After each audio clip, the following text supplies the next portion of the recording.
Hello friends, welcome to my Timeless Bible Story YouTube channel with a new video about who was the first black woman in the Bible. Let's start the video now. The Bible introduces us to countless men and women whose stories shaped faith and history. But when we ask who was the very first black woman mentioned in the Bible, the answer leads us to Hagar, the Egyptian servant of Sarah, Abraham's wife. Egypt, located in Africa, makes Hagar the first black woman whose life is recorded in Scripture. Her journey is not only about hardship and survival, but also about God's care for those who feel forgotten. Through her story, we see themes of rejection, resilience, and divine recognition. Hagar's life reminds us that even in moments of pain, God sees us and calls us by name. Hagar enters the biblical story in Genesis 16. She was a servant in Abraham's household, given to Sarah, his wife.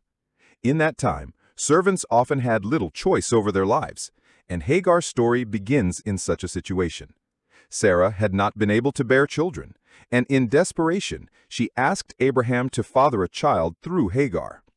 This was a common cultural practice in the ancient Near East, but it placed Hagar in a complicated and painful position. Although she carried the child, her role was not one of honor or choice, it was duty, imposed by others. Still, through her, God would bring forth Ishmael, a son who would father a great nation. Hagar's story begins in submission, but it grows into one of divine recognition. Once Hagar conceived, the tension in Abraham's household grew.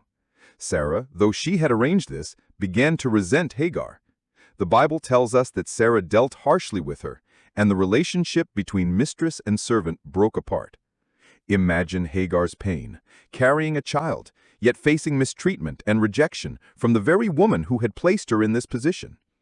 The weight of rejection can feel crushing, and for Hagar, it drove her to flee into the wilderness. Alone, pregnant, and vulnerable, she found herself in the desert, far from safety, far from family, far from hope.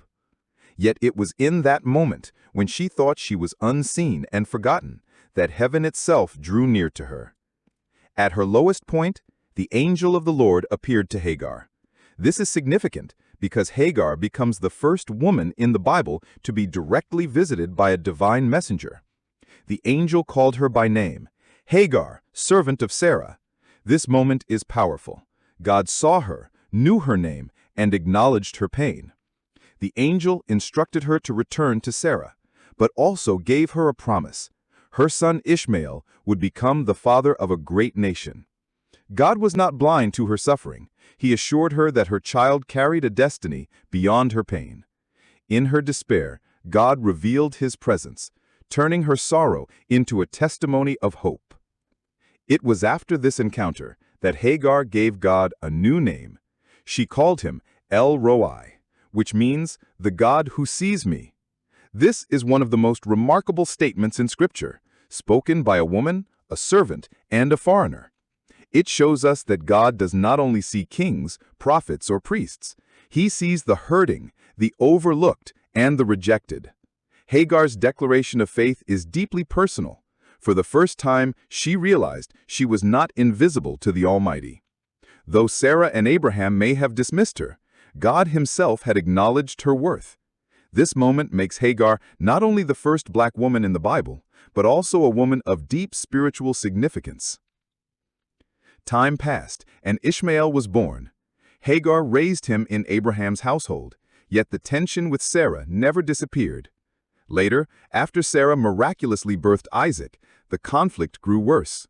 Sarah demanded that Abraham send Hagar and Ishmael away. Imagine the heartbreak. Hagar was once again cast out, this time with her teenage son. They wandered into the wilderness of Beersheba, running out of water. Desperate, Hagar placed Ishmael under a bush, unable to watch her son die. She wept bitterly, feeling abandoned and hopeless. But once again, heaven intervened.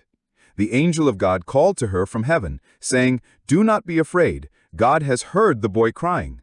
A well of water appeared, saving them both. This second divine encounter reminds us that God does not abandon the oppressed.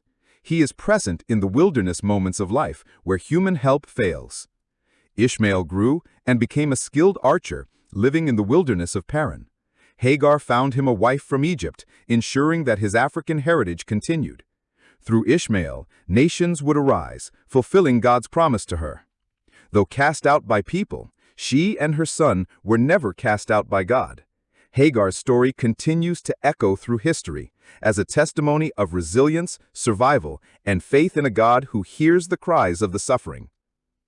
Hagar's story does not stand alone. In the larger picture of Scripture, she represents the countless women who have been silenced or forgotten.